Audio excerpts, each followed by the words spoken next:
यहाँ पर मौजूद हमारे स्टेट के जॉइंट सेक्रेटरी जनाब अंसारी साहब, हमारी स्टेट एग्जीक्यूटिव मेंबर जनाब फिरोज मलिक साहब, मेंबरशिप ड्राइव हेड जनाब नौशाद साहब और इस वार्ड के प्रेसिडेंट जनाब रियाजुद्दीन भाई और यहाँ के कद्दावर नेता। कद्दावर मैंने इसलिए कहा कि एक तो इतना बड़ा कद है कि यहाँ पे अगर खड़े हो जाते तो छत से मिल जाते अल्हम्दुलिल्लाह, और दूसरी बात यह है कि इन पे AMIM के नेता होने का ठप्पा है। तो मेरी नज़र में यहाँ पे जो कद्दावर नेता हमारे एडवोकेट रिजवान साहब, बहुत अच्छा लग रहा है कि आप लोगों के बीच में मैं यहाँ पर आया हूँ और मैं कई बार आ चुका हूँ। इस बार मेरे आने का मकसद कुछ और था। वजह ये था कि मुझे ये पता लगा कि यहाँ पर कोई प्रोग्राम रखा गया है। आप यकीन कीजिए शाम तक मेरा यहाँ पर आने का मूड नहीं था, क्योंकि मुझे ये पता था एक बड़ा प्रोग्राम है और भी बहुत सारे लोग होंगे, इंशाल्लाह वहाँ पे हैंडल कर लिया जाएगा। लेकिन बाद में जब मैंने जनाब फिरोज मलिक साहब से कहा कि मेरे यहाँ कुछ गेस्ट आए हुए हैं और आप चाहें तो उसे थोड़ा सा और लोगों को बुला के इस प्रोग्राम को आगे बढ़ाइए, तो उन्होंने मुझसे ये कहा कि नौमानी भाई छोटा सा प्रोग्राम है और उसमें कुछ साथी मेंबरशिप लेना चाहते हैं। तो मुझे ये महसूस हुआ कि कहीं न ऐसा न लगे कि मैं यहाँ के प्रोग्राम को कुछ छोटा समझ रहा हूँ या कुछ चंद लोग यहाँ पे मेंबरशिप लेना चाहते हैं। इसलिए मैं खुद यहाँ पर चल के आया और इस एहसास के साथ आया कि आपको ये लगे कि बलीग नुज़्ज़मा नौमानी वहाँ पर मौजूद रहेंगे जहाँ पर आपकी थोड़ी सी भी कोशिश है। मेरे लिए ये बात बहुत इम्पोर्टेंट है कि आज इस जगह पर कुछ लोग हमसे जुड़ेंगे, क्योंकि हमारा काम भी आपस में जुड़ना है और लोगों को जोड़ना है। इस चीज को इम्पोर्टेंस को समझते हुए मैं यहाँ पर आया हूँ। अभी मेरे कुछ भाइयों ने एक शिकायत की कि पिछली बार हमने बहुत मेहनत की थी और यहाँ पर इलेक्शन नहीं लड़ा गया, क्या आइंदा भी ऐसा होगा? तो आप ये समझ लीजिए साहब, आप अपने क्षेत्र में रहकर मेहनत कर रहे हैं और मैं पूरी दिल्ली में मेहनत कर रहा हूँ, लेकिन उसके बावजूद मैं ये नहीं कह सकता अपने सदर से कि आप इलेक्शन लड़ाएंगे या नहीं लड़ाएंगे। अगर आप हाँ कहेंगे तो मैं मेहनत करूंगा, नहीं तो नहीं करूंगा, क्योंकि मैं जानता हूं कि उनकी जो जिम्मेदारी है वो मुझसे बेहतर समझते हैं। ऐसे ही मैं आपसे तवक्को ये रखता हूं कि आप इस चीज को समझे कि जो आपके जिम्मेदार हैं वो आपसे बेहतर जिम्मेदारी के साथ काम कर रहे हैं। इंशाअल्लाह हम यहाँ पे इलेक्शन भी लड़ेंगे और किसी अच्छे कैंडिडेट को इलेक्शन लड़ाएंगे। पिछली बार क्या हुआ, इन 70 सालों में क्या हुआ, 72 सालों में क्या हुआ, मैं कभी इस चीज का जिक्र नहीं करता। मैंने आज तक जब भी बात रखी मैं इन बातों का जिक्र ही नहीं करता। जो हो गया वो हो गया। अब क्या होना चाहिए इस पे हमें सोचना है, उस पर ही हमें काम करना है। क्यों सोचेंगे हम पिछली बार में? जिनकी जिम्मेदारी थी उन्होंने सोचा, जितना उनसे हो सका उन्होंने किया। अब हमारी जिम्मेदारी है, हम सोच भी रहे हैं और कर भी रहे हैं और आप जैसे साथियों से करवा भी रहे हैं। अल्हम्दुलिल्लाह बहुत चेंज आए हैं। ये क्या कम बड़ा चेंज है कि जहां पे आज बैरिस्टर असदुद्दीन ओवैसी साहब का बैनर लगा हुआ है, अगर मैं ये कहूं कि उधर दिखाइए आप जरा, तो वहां पे एक मंदिर भी है। ये पॉसिबिलिटी थी क्या? नहीं थी। लेकिन आज ऐसी जगहों पर बैरिस्टर असदुद्दीन ओवैसी साहब के नुमाइंदे खड़े होकर बात कर रहे हैं कि एक तरफ असदुद्दीन ओवैसी साहब का बैनर है और दूसरी तरफ एक मंदिर भी सजा हुआ है। ये हम एक पैगाम दे रहे हैं। पैगाम इस बात का दे रहे हैं कि हम लोग अगर कुछ करना चाह रहे हैं इस मुल्क में, तो सिर्फ एक बात करना चाहते हैं कि इस मुल्क के जो संविधान ने हमें दिया है उसकी हमारी डिमांड है। हम उससे ज्यादा कुछ नहीं चाहते। हमारी हिस्सेदारी संविधान के तहत दे दीजिए, हमें उससे ज्यादा कुछ नहीं चाहिए। अगर संविधान कहता है कि इन्हें अपनी मजहब पे चलने की आजादी है, तो मुझे अपने मजहब पे चलने की आजादी चाहिए। अगर संविधान कहता है कि इन्हें बोलने की आजादी है, तो मुझे अपने बोलने की आजादी चाहिए। इससे कम पे हम कुछ नहीं मानने वाले। लेकिन ये इतना आसान नहीं है। इन सब चीजों को मनवाने के लिए आपको अपनी सियासत को मजबूत करना होगा। और मजबूती कैसे आएगी?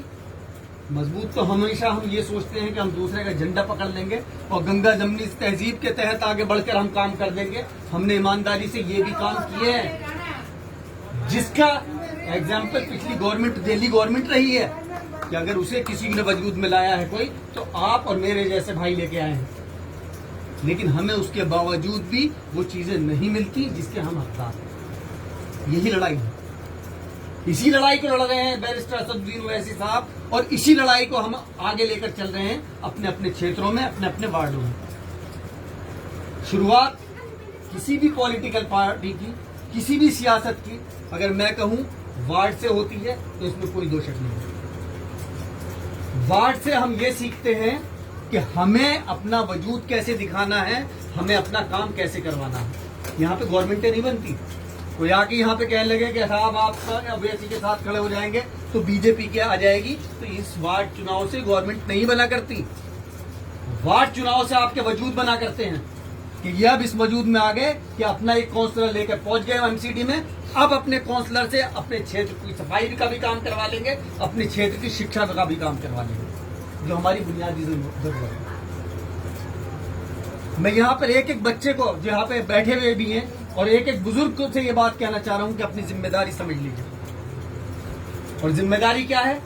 जिम्मेदारी सिर्फ इतनी सी है कि मजलिस के पैगाम को अपने 10 घर राइट में, 10 घर लेफ्ट में आप पहुंचा दीजिए और उन्हें बता दीजिए कि ये वजूद की लड़ाई है। अगर आपने अपना वजूद आज नहीं बनाया तो यकीन मानिए जैसे पिछले 70 साल को आप रोते हैं, अगले 100 साल को भी आप रोते ही रहेंगे। अब हमें रोना नहीं है, अब हमें अपनी हिस्सेदारी चाहिए, अपने संविधान के तहत चाहिए, और जो हम लेकर रहे हैं।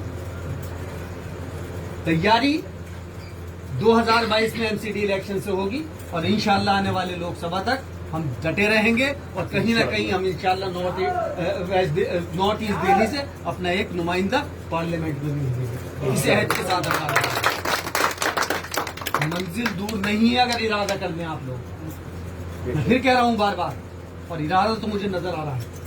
जिस हिसाब से हमारे वार्ड प्रेसिडेंट रियाजुद्दीन मेवाती साहब काम कर रहे हैं, मुझे इरादा नजर आ रहा है। जिस हिसाब से एडवोकेट रिजवान साहब यहाँ पर आपके साथ खड़े हुए हैं, मुझे इरादा नजर आ रहा है, क्योंकि रियाजुद्दीन भाई को तो एक जिम्मेदारी मिली हुई है, लेकिन एडवोकेट रिजवान साहब कौम परस्ती में, कौम की मोहब्बत में आपके साथ खड़े हैं। ये किसी टिकट के लालच में नहीं है। मैं फिर बता रहा हूं आपको बार बार, मैं जितनी बार भी मिला हूं इस आदमी ने ये कहा कि नौमानी साहब टिकट जिसे जो होगा उसे होगा। मेरी जिम्मेदारी ये बनती है कि मैं अपने कौम के फैसलों के साथ खड़ा हो जाऊं। मैं ये बात कह रहा हूं कि हमारे असगर अंसारी भाई जिनके पैर में रोट पड़ी हुई है, वो दिल्ली का कौन सा क्षेत्र ऐसा नहीं है जहां पर जाके आप जैसे लोगों से नहीं मिल रहे और ये नहीं कह रहे कि आप आइए और मजलिस को मजबूत कर दीजिए, क्योंकि इस टाइम हमारी जरूरत कुछ है। तो अपने आप को सियासी मजबूत करना है, और सियासी मजबूती हमें कब मिलेगी? जब हम मजलिस को मजबूत कर देंगे। हमने बहुत दूसरों के झंडे उठा लिए, अब हम अपना पैगाम लेकर चल रहे हैं। हम अपनी क़यादत की बात कर रहे हैं, वो क़यादत जो हमारे साथ साथ मजलूमों के साथ भी खड़ी हुई हो, हमारे दलित भाइयों के साथ भी खड़ी हुई। और वो क़यादत कौन सी है? वो क़यादत मजलिस इत्तेहादुल मुस्लिमीन, क्योंकि ये पूरी की पूरी अपने संविधान पर टिकी हुई है, और संविधान से एक लफ्ज भी बाहर निकल के हम लोग बात नहीं करते और ना कभी करेंगे।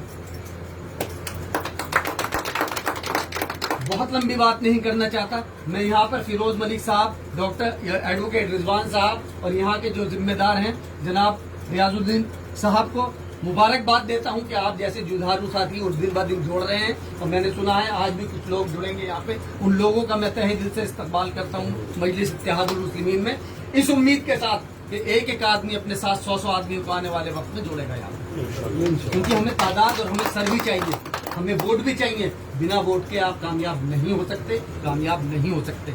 इस बात को ध्यान में रखते हुए चलिए कि हमें इस बार अगर कुछ करना है तो पहली सीढ़ी हमें एमसीडी चुनाव में यहाँ से अपना कैंडिडेट एमसीडी में पहुंचाना है, ताकि वो आपके मुद्दे हल कर सके, आपके रोजगार की बात कर सके, आपकी नालियों की बात कर सके, आपकी शिक्षा की बात कर सके। इसी उम्मीद के साथ कि आप लोग हमारा साथ देंगे, बैरिस्टर असदुद्दीन ओवैसी साहब को मजबूत करेंगे। मैं अपनी बात नहीं खत्म करता हूँ और आप लोगों का तहे दिल से शुक्रिया अदा करता हूँ कि आपने अपना यकीन मजलिस इत्तेहादुल मुस्लिमीन में जताया। शुक्रिया बहुत।